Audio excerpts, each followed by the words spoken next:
Hi, welcome to Let's Talk About Love Stories from Everywhere. I'm your host, Jill Ferguson, and I'm super excited today about my guest. With me is Brenton Donnelly. How are you today? I'm wonderful. Thank you so much for having me on here. This is great.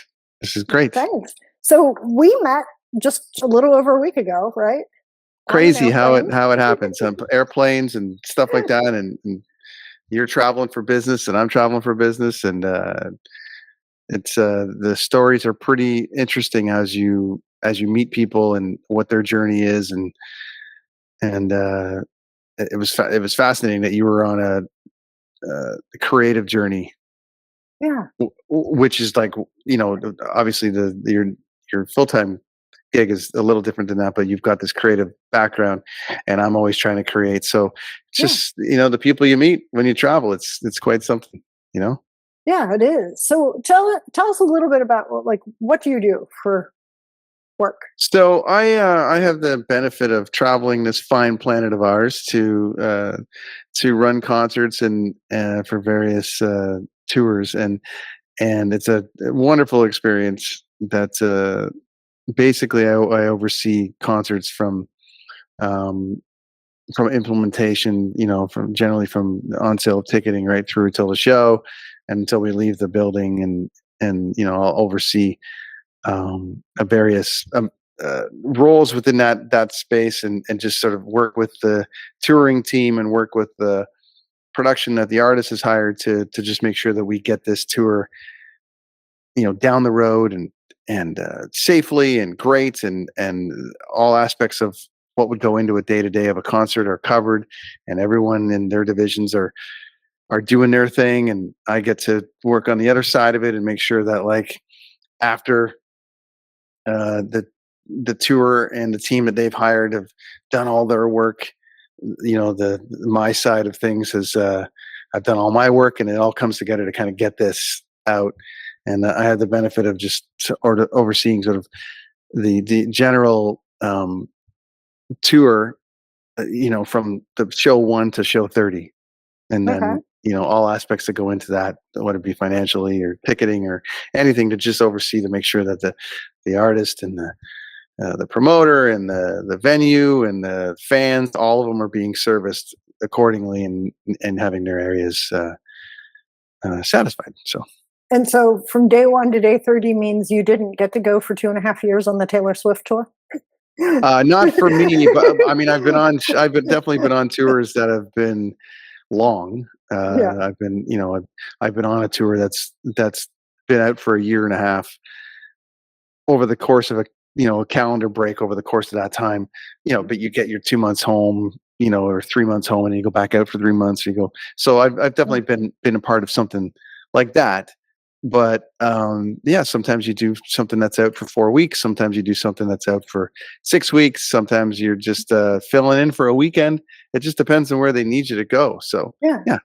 So I think when people go to concerts, they don't think about everything that goes into a concert, right? I mean, yeah, they might see a security person or at the stadium or the venue, right? Or they may be told, like when I saw Lady Gaga in concert in years, probably 10 years ago in Vegas, she mentioned setting up with local charities everywhere she went and doing donations of ticket sales from the ticket sales at those charities.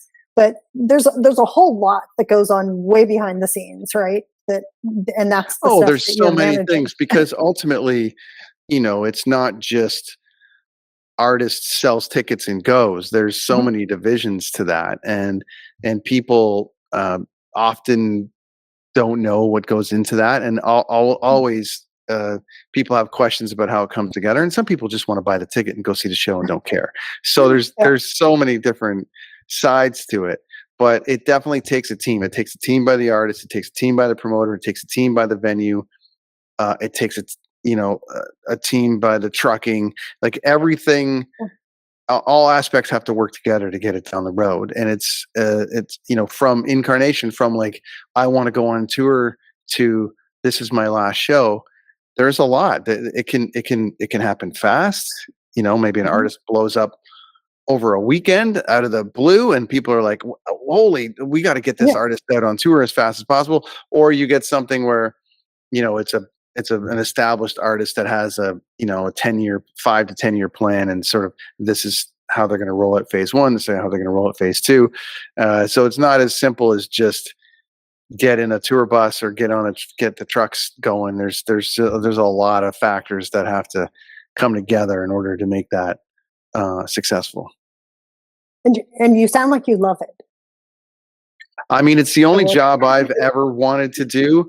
When I was younger, like all of us, you're fascinated by concerts or events and all the aspect that goes into what it. As I said, like some people care about what goes into that, some people don't. I was one that cared. I was like, I want to know. I would read album liners from albums. Who produced the record? Where was it made? So that was sort of the beginning of it for me. And then as I started, playing music in a band, and then and watching music and concerts come together, when I was in that sort of 16 to 18 phase, where you're super inspired or influenced by things that might carve your path out. Mhm. I decided that that's what I wanted to do, and it was the Freddie Mercury concert, tribute concert at Wembley, where I always loved concerts, but I remember watching that. Everyone listened to it on the radio, and then watching the footage from that, and all the bands had come together. I think it was around 1991. I was in grade like 9 or 10. I think I was in grade 10. And I was like, I think that's exactly what I want to do for a living. I want to be a part of something that brings that much joy to people, or that, where everyone in that building is getting exactly what they want at that moment. And that's something that I thought I wanted to try to do. So I for sure started carving my path out to that, and now to be able to do it full time around the world is it's a dream come true. So yeah, I mean, it's incredible experience. And Incredible experience. one of the things that we talked about was the fact that you are one of a very select group of people, right, that does this around the world. There's not very many. I mean, obviously the bands have. Few dozen. Yeah, the artists will carry up to, can carry up to 150 to 200, 150 people, sometimes 200 people to get this thing down the road. So I'm not specialized in that regard. As far as having the ability to, get thrown into a stadium show or get thrown into an arena show, say on short notice, or covering off for somebody. It's a little bit more specialized. You have to do a lot of work to get into that spot of being trusted with that.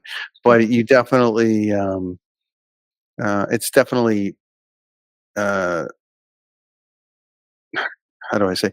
I mean, it's specialized from the standpoint of like the 10,000 plus hours that you put into it, that they say that we all need to do, definitely pay off in this particular case when it comes to running concerts and events and things where people can call on you, and you can almost have the answer right away, And troubleshoot problems, right? Because yeah, and it's and there's some every day. Like there's always, it's every single day there's something, and it's something that where people you think you're going to have a smooth day, and then out of the blue, something goes on. A fan decides to um, show up 3 days early for an event and is bugging the venue about where they can hang out and stay. That it's just tiny little things that happen like in a day, where you never know what's going to happen. So you kind of have to go in every day with a clean slate. You can be as prepared and as advanced as you possibly can. But every now and again on the operating table, an artery goes down, and you've got to, you hope you have enough doctors around you to fix it. What an apt metaphor, and nice and colorful too. Yeah. I like that. Yeah, it certainly has its challenges daily, but it's also very rewarding as well. And you get to see that when those lights go out in the crowd, and everyone's getting exactly what they want at that moment. It's an incredible feeling. And to know that you have a hand in it. And me too. Well, but it's just it's a culmination of all the departments and all of it coming together. And I think that one of the things that's exciting about it is, this can be somebody's first time ever Yeah. at a concert. And it's rare, I think, in some cases where career wise or profession wise, you are faced with a scenario where you've got 15,000 people in an arena, and there's a solid chance that half of them have never been to a concert before. Yeah. So you're experiencing this moment with them at the same time where they've never been, and you can see it, especially in kids. You can see it for the first Mhm. time how they're just completely blown away by it, and that's a hell of a feeling to be a part of. Well, and there's a attached to that, right, is that now going to concerts is almost an investment because the cost of a lot of the concerts has Yeah, gotten very, it's hundreds of yeah, dollars. And yeah, for a kid or a teenager who's working at a job, maybe minimum wage, it's a huge investment of their savings to go do that, to see that artist and support that 100%. artist. Which Yeah. is why, that you have to, that has to be one of the things that you take into account. It's not just like put the artist up on stage and then everyone, and then take the artist off the stage and everyone leaves. You have to be conscious of the fan experience. You have to be conscious of what they're going through. Have they waited in line for 8 hours to get into the building? Is Mhm. this their first show? I find myself talking to a lot of families, especially on the shows like the family shows. How are you? Is this your first concert? Is that their first concert? How was your experience? Just to get the vibe for how their experience was, and I make that a part of my journey on these shows because it's easy to just hide in an office and then come out, look Yeah. around, go back in. But my bosses expect to, me to know what's going on out there, and they Mhm. also, I'm the person out there representing my bosses. So if they have a question about like what's the vibe out there, what are people saying, and I don't have an answer, then what am I doing? Right. So Yeah. I kind of have to be in touch with the fans as best as I can. Just just from a, you know, go up to the front door, see how people are coming in. Are they having a hard time getting into the building? How is their experience getting in? Walking the venue during the day, seeing if there's any broken chairs or garbage around. Things like that that will Yeah. change their experience. You want them to have this amazing experience. So it's a duty I have to the fan. It's a duty I have to my boss. It's a duty I have to the artist. And it's just something that we want to create this wonderful experience for everybody. Well, I also feel like talking to you over the last week that it feels a little bit to me like it's probably I wouldn't say a duty, but something that is within you that you feel like you need to do too. Because if you stand up a second and let everybody see your shirt, Oh yeah. Be good um, to people. Yeah. yeah. And I mean, you had said to me on the plane that that's like basically your motto, right? Yeah, And I that try you've to created a podcast, right, called "Do Did Will." yeah, Yeah. that podcast came out of me traveling around the world looking for coffee. But I definitely like, and you're touching on it here with yours. What do people do for a living? How did they do it? What will they do next? That's what I cover off on that Mhm. show. I saw this shirt "Be Good to People" in an airport in where was I? I was in Denver, and the more I researched into it, it was a movement that they had, and out of COVID, especially.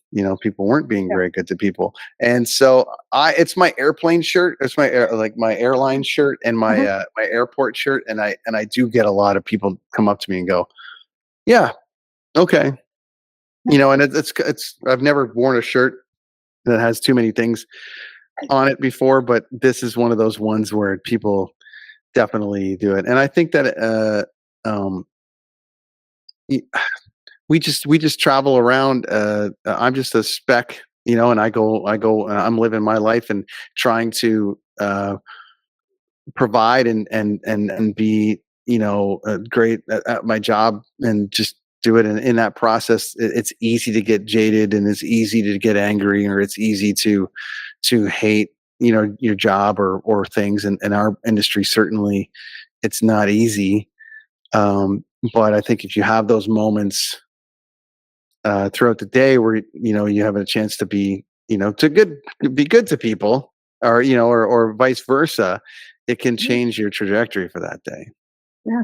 Like, I was on a plane and I got your story about writing novels and stuff, and I mean, I could have put my earbuds in and just went to sleep and was like, see ya.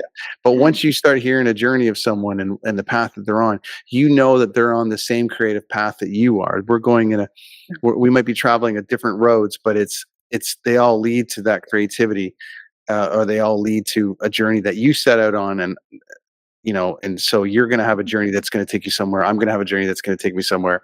Um, the following flight I took from there, I actually sat next to the pilot that flew the plane in, and that was 2 hours of just getting education from him, and that he offered. I could have, again, I could have avoided him, which we all do. It's all within our right to just put our earbuds in and go.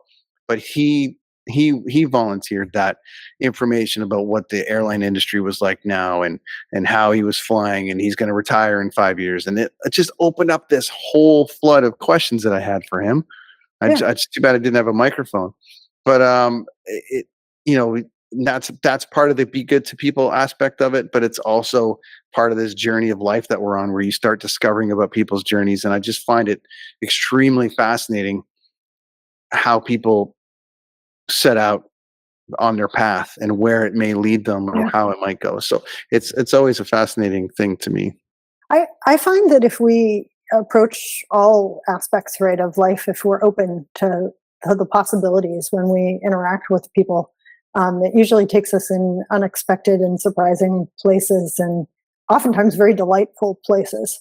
It's an insane thing that happens, and I people, we're all relatively the same. That really riles up people when you tell them that they're the same, because people politically like to stay in their lane. But but I have been around the world, and I have been to Saudi Arabia, and I have been to China, and I have been to India, and it's just a funny kind of thing where people live in whatever space that they've created for themselves, which is wonderful. But if you've never left your porch, it's hard to scream from the porch. And the father in Saudi Arabia or India, or China or South America and Brazil, still, or a mother, like father, mother, parent, whatever, they just want to wake up, take care of the kids, take them to the park, whatever it's going to be. And that aspect, when you travel and you see that, it connects us all more. And there's some bad eggs out there, and there's still going to be bad in every part of it.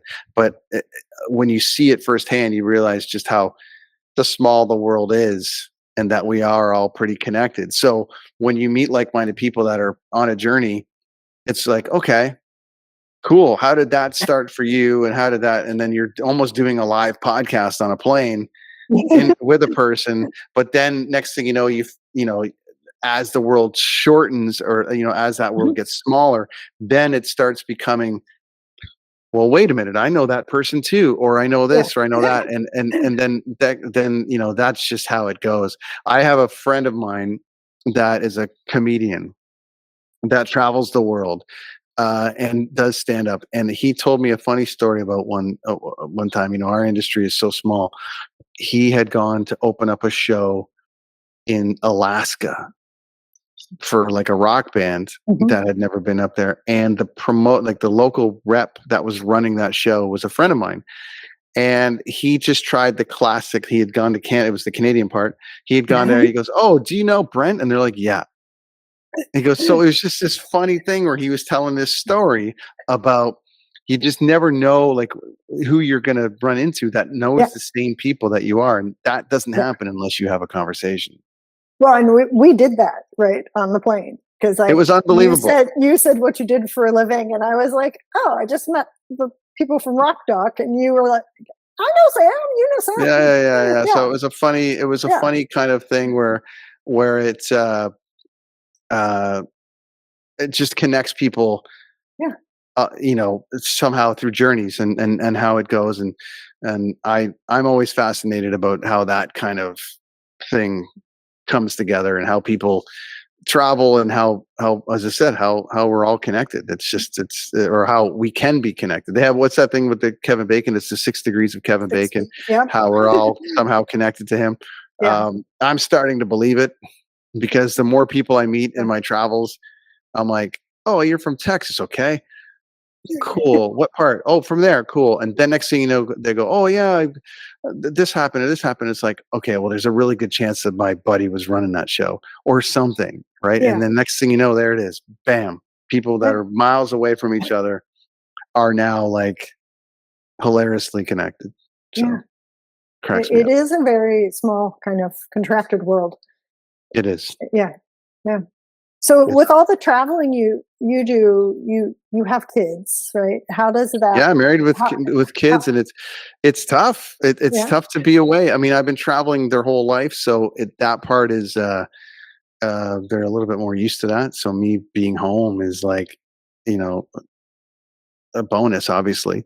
Um, and do but they think their dad has the coolest job in the world or no? no, I don't think so. Oh, And I hear that okay. all the time. You know, you hear people all the time that have different jobs. Say someone that's in movies Mhm. or an actor or something. I mean, I think that they I think they think it's kind of cool, but it's kind of a weird thing with teenagers and young kids where that part of their brain hasn't developed yet, whatever it Oh, is, the cortex, and so right now it's just what it is. I'm just working and there and maybe they get to come to a show or something.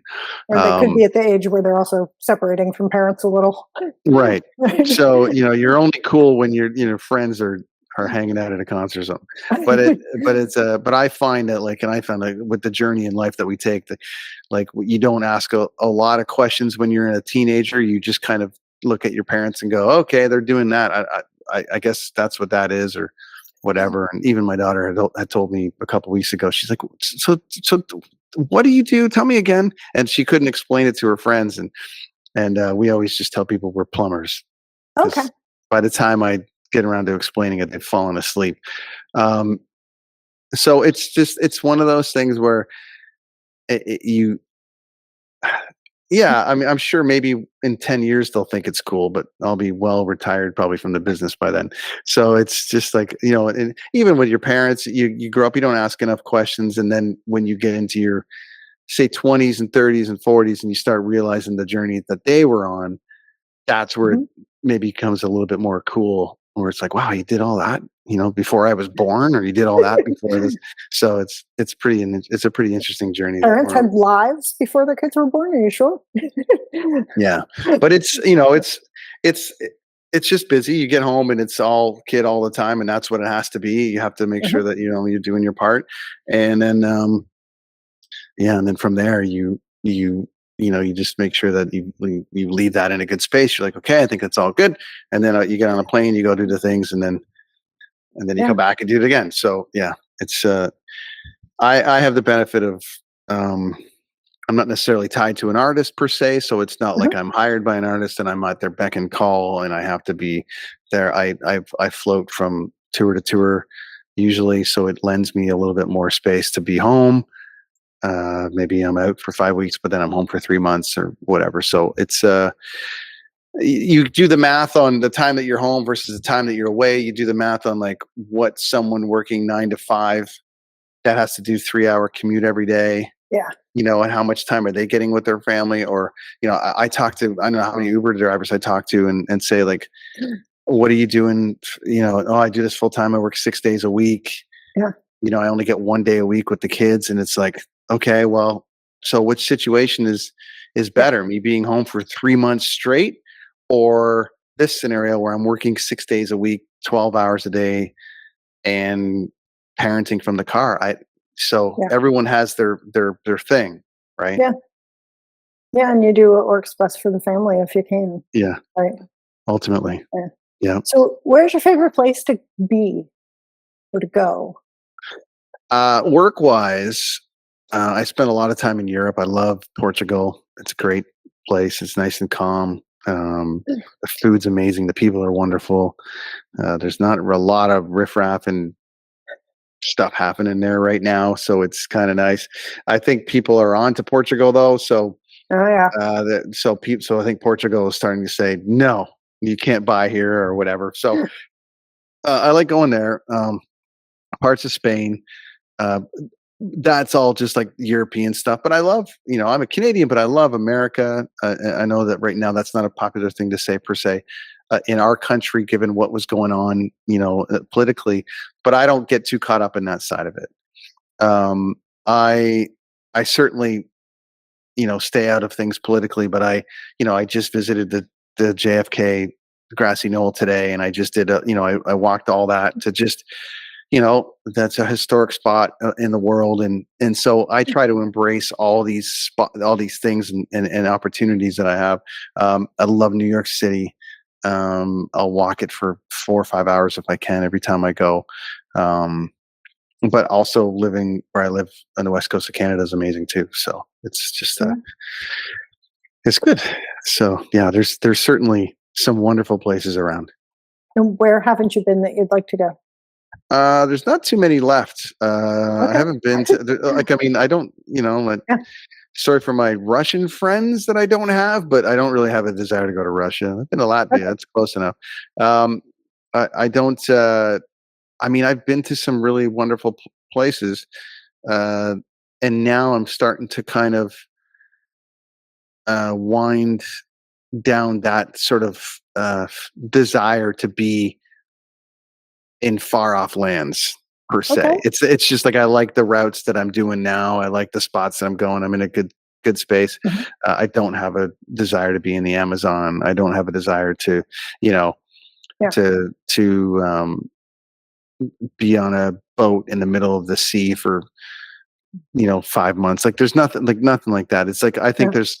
there's still so many parts to explore in Europe. Still so many parts to explore around the world and things. So I've kind of hit them all, um, and yeah. So the ones that I've wanted to see, and now I'm continually surprised when I do some new country that I haven't been to, and kind of go, well, it's all the same now. They all have a Starbucks in the basement of their church. So Isn't that the truth? right, so Yeah. it loses a bit of luster when you can order a grande americano beside a Yeah. building that's was been there since 800. Yep. That's what I was thinking. You know, Yeah. Yeah. And when you go to those places, do you look for local places or are you looking for things that are familiar or does it depend where you no, are? when I definitely try to embrace where I am locally. So when I go, I spend, even like, I mean, I'm literally staying 10-minute walk away from where everything JFK happens. So I'm not going to do it every single time, but it's been 10 years since I've been at this location, so I'm going to go down, kind Okay. of walk Yeah. around, revisit that JFK space, and just be Mhm. like, okay, well, it all went down here. Then I'll kind of look ahead to my schedules and go, all right, last time I was here, I went there, but this time I want to try this or that. So I definitely have these, things where if I'm in a town locally, I'll definitely try to embrace what it is, you know? Yeah. Well, and it's good that you have the space to do that as opposed to getting into a town and having to immediately go to the venue and jump right in. You get Yeah, a little bit of which doesn't always happen. I have this saying, it's called "We owe it to the dead to live," okay. Yeah. right? Uh-huh. Because if I'm sure they would all want just Yeah. even 10 more minutes, Yeah. even another one more day. So for Yeah. me, I'm just gonna go and do my part. So I have a question about that because we've talked enough that you've mentioned um, that life's short a few times, right? That life's too short. Or now that you just said this comment about the dead, did you always feel that way, or was that something that happened because you had told me that you were one of the early cases of COVID back in 2020 before Yeah, I mean, we went into lockdown, or yeah, it's certainly like I've had my journey on that has changed off and on over the years. okay. But yeah, I just think that life's a wonderful thing that we have. Mhm. So Yeah. I like to just go. I mean, I have the benefit of really seeing the world and seeing what's in it. I have the benefit of seeing these beautiful cities, and I just never want to miss out on it. I Yeah. think it's a great thing to Mhm. be able to do, and I just want to, I want to see the world. I want to see what it has to offer, and Yeah. so I'm very conscious of that. When I go to these markets and Yeah. I have these opportunities to do it, to just to you know embrace that aspect, and the fact that we owe it to the dead to live. Yeah. It's just something where I'm like, you got to live. You never know. Someday someone's gonna potentially give you some bad news about your health or something, and you're gonna go, oh man, Yeah. I wish I would have walked up that hill, Yeah. or I wish I I would have jumped in that boat and went into the ocean and checked out. So that's gonna happen. But it kind of is always, at least for me, like a little pause moment when you see somebody who's you like whose name who dies, right? That's your age or younger. Yeah, Like that, like today they had said that Malcolm Jamal Warner died, right? And he's a crazy. year younger than I am. And I was just like, oh my gosh, like I didn't know he was ill or anything. And then I read that he drowned in a freak accident in Costa Rica. And and it's just like it reminded me again of you saying life's short. You never know, right? Well, I mean, of Um, all the yeah.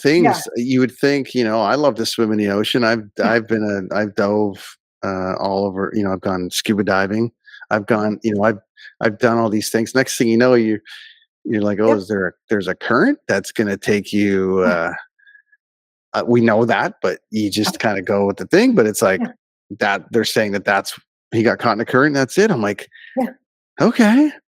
I mean, I'm pretty, especially now with kids. I mean, I'm not jumping out. I'm not going to jump out of a plane. I'm barely going on roller coasters now. I'm doing everything I can to kind of just be healthy and safe, and I'm not taking too many risks now. When it Yeah. comes to that side of it. So I would, even swimming in the ocean in Costa Rica, I'm pretty confident I would. How do you explain?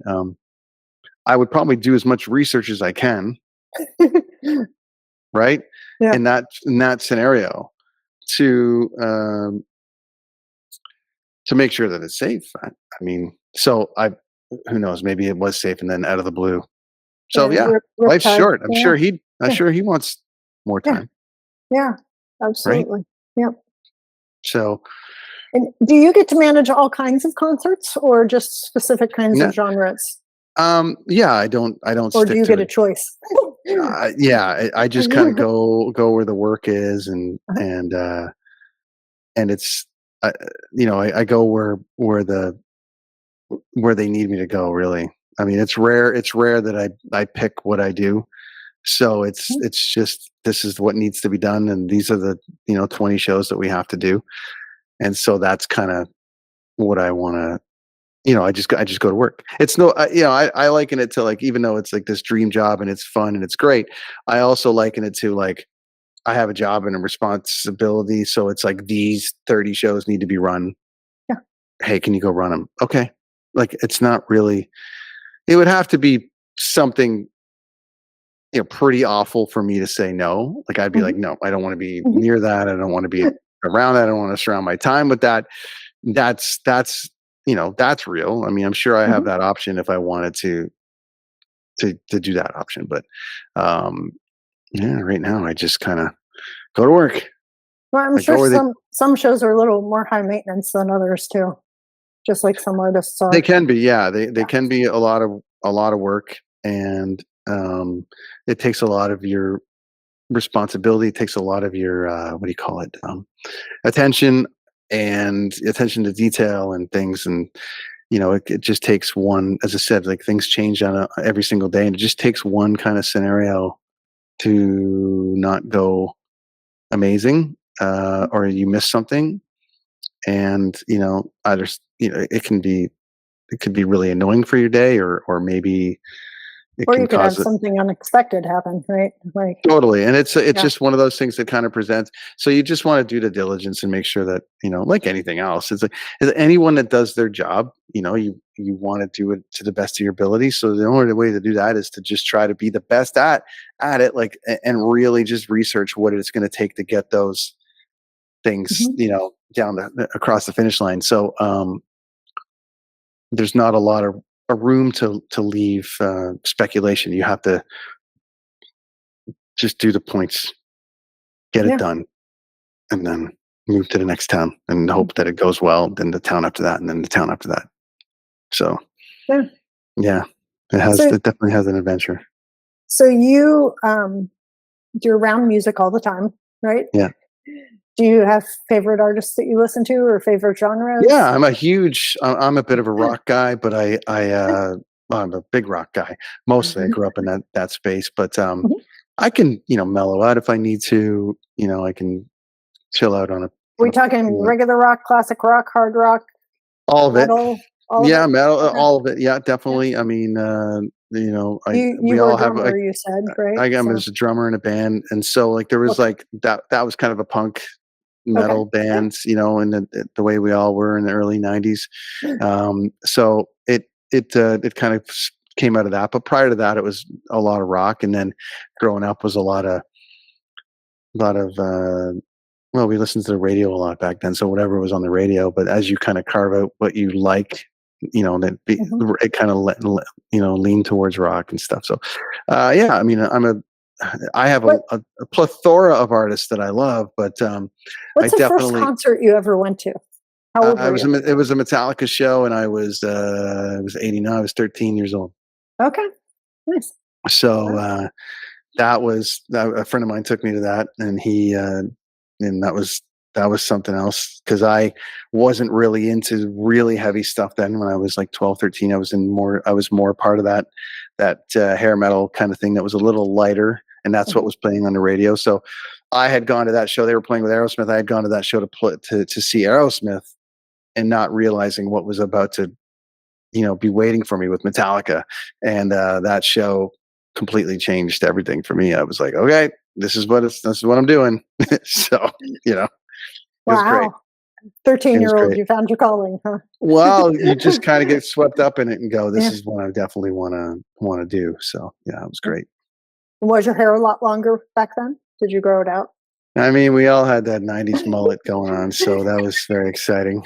Hey, I've I had, seen some people around that yeah, have there that was some, mullet thing going on yeah, again. yeah, I had a bit of a mullet going on, but yeah, I could never grow it out the way I wanted it to. So it kind of was in a half stage my whole life, in that phase. So yeah, Well, it was this good though. looks good on you. So It was a good experience. So I had a blast. It was really fun, and to be taken to that show, that was the first real 50,000 people in a crowd, and it was just mhm, like wow. So yeah, yeah, that really set the stage for what was next for me. So cool. yeah. Very cool. So, do you have a favorite song that mentions love or favorite quote at all? Um, yeah, I do love "Times Like These" by the Foo Fighters, and I think it is a Okay. timeless song. Yeah. The chorus on that is quite incredible. Um, it's times like these that you learn to live again. It's times like these you give and give again. It's times like these you learn to love again, and it's times like these time and time again. So it's probably, if I'm being honest, it's probably my favorite song of all time. Um, and it's funny because it's not old. It's not very old. It's only 20 some odd years old, maybe a little bit after that. So and there's been so many great songs over the years. Obviously dating back to you know 20s and 30s and 40s. Mhm. Everyone has whatever it is that they connect to.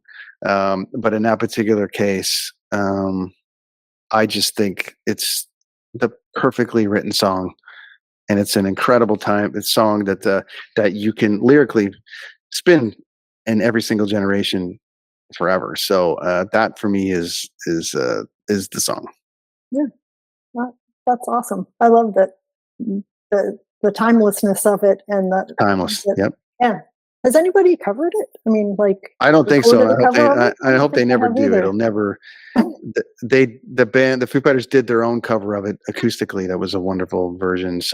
Um, yeah, I think that's the timeless. I think it ranks right up there with Stairway to Heaven. Any Start Me Up or Satisfaction by the Stones, Hey Jude by the Beatles. I actually Mhm. put it right there with those songs because it's just timeless. Yeah. You gonna throw a Clapton song in there too, or no? Not really. Was Not not really really. a Clapton guy. Not really was ever a Clapton guy, but hey, Yeah. to each their own. Yeah. Anything else you'd like our listeners and viewers to know? No, it's just thanks for having me on. I think it's wonderful that you have this show and you're spreading the good vibe to everybody and just keep to anybody that's on the fence about if they want to uh, s- take that leap and then go after their goals or their dreams to just do it, because that is you at least get answers that way. Yeah. You go out and you go, I don't, I actually, it's not for me. I'm not going to do it. But Yeah. you gotta take that leap and don't be afraid to do it. Some people get that instantaneous moment, and then Yeah. other people uh, have to battle through it for years, Mhm. which to finally get there. And that's kind of don't let it discourage you. Just keep going if you want it. So I actually think that when Groupon and Living Social became a thing, like 15, 20 years ago, Groupon, um, geez, I haven't do you heard that remember for. that? Yeah. The beauty of that was you got to try things and see if you liked them. Yeah, So took enrolled in flight courses to learn how to fly a plane, and I learned very crazy. quickly that I loved going around and learning about the outside of the plane and doing the safety check and all that, but I hated actually being in the cockpit flying the plane, because when Oh, you're there it flying a is. plane, it looks like you're moving very, very slowly. So give Interesting. me a Ferrari or a fast car any day over a plane. And so it was like, oh, good to know that. And I took like a beekeeping course because I thought I wanted bees. And then I learned that bees are like super high maintenance and a lot of work, Oh, and yeah, it's a very expensive startup cost. And that they may decide to swarm or get an infection, and it will kill off, or a bacteria, and it'll kill off the whole hive. And it was like, no, this doesn't seem good either. And so I think there's ways to go about doing things, right? To try things out, to see if we want them as an occupation or to see if it's an interest for a hobby. Um, yeah, and you never and know until you do yeah, it, right? And it can be instantaneous, or you're like, I definitely don't want to do this, or it might take you, a couple of years of in that journey where you're like, oof, yeah, I definitely don't like it, or I want to keep going at it. But I think if you've got a passion for something, you've got to at least try to get it to the spot of seeing it through. mhm, Um, because you're always going to wonder whether you did it. There's a lot of cliche things. You see stuff all on the internet all the time with the motivational speaker. I'm not yeah, that. It's not about that. My only yeah, experience is that I slept on a lot of couches, missed a lot of rents and a lot of phone bills, sacrificed a lot of friendships to get to this spot, and now I'm trying to make amends ah, with them all. But also, you yeah, you can't you can't get there. I remember seeing this quote by Michael Eisner from Disney, and mhm, he said that he used to read people's biography up until the spot that they made it, and then he would close the book because he wasn't interested in what happened after they yeah, got the house and the yeah, car and whatever. He goes, I want to know, what they were yeah, eating on their friend's couch. I yeah, want to know that aspect of it. And I always found that to be pretty fascinating, which is yeah, we're all, the journey is the prize. I think we all hear about that, and that mhm, journey to get to what you're trying to get to is the prize. And people don't realize that when they're in it. And then once they get to the maybe successful spot or the spot that they've always wanted to be, you look back on that time and go, oh, I wouldn't have been able to be here without there. yeah. So I encourage people, if you're in it, just remain in it and just keep going. Well, and I think that's also important that they take the lessons from what they're doing instead of Hmm. getting stuck in the problems, if you will. Yep. Right. Because Absolutely. I have a lot of clients that have been through some pretty horrific shit in their younger years and growing up, Yeah. right? And you look at them, and my clients are uber successful right now. But if you look at where they came from, and you look at like their siblings, for example, one of my clients was Garnet Morris, and he just came out with a book that says in the book that about his horrific childhood, and that he has siblings, and his one brother became a drug addict and died, and his sister committed suicide, and they all grew up like in the same household, but it was how they responded to their lives, right? And Yeah. what the kind of lessons they learned or didn't learn. And he's just one example of the people that I know that have been through that. And so I think there's this, what's in you, and what do you want, and what are you learning from the experiences you've been through that are driving you to get to wherever it is that you're trying to get to, right? Because Yeah. all of life can be lessons. Every experience that we have, every encounter with everybody can teach us something. It can 100%. also be an opportunity, and if we look at things that way. 100%. And that's what you try to teach people as they're going through it. And you also just, observe how people are going through it. You just never know where people land and how they end Yeah. up, and where Yeah. where their journey started and where it takes them. And that's the fascinating thing about life, is watching that Yeah. unfold in real time. It is. It is. And it's Mhm. really great to connect with other people on It is. a real level, right? As Absolutely. opposed to just small talk. Hmm. And Well, I don't thank like, you. and I thank you so Fun. much for having me on the show. It's wonderful, and I'm really glad What to were you hear going it. to say? I didn't want to interrupt you. Oh, it's just that, Fun. it's yeah. I mean, and don't feel like you're obligated to talk to everybody in the world either. Yeah. Like I said, like I'm often like on the plane and earbuds in and out, and just like, because Mhm. you hear it all the time. People are like, "Oh, this person beside me was asking me all the questions." And most people just want to be left alone Yeah. in life, and I want to respect that and leave everyone alone, Mhm. if I can. But every now and again, a conversation pops up, and you're like, "Wow, that's pretty fascinating." Yeah. About that, or that I didn't know that about that career. I didn't know about that, and so yeah, Yeah. pick your spots. Thanks for having me on. It's Thank awesome. you. Thank you very much. All the best with the show. Thank you.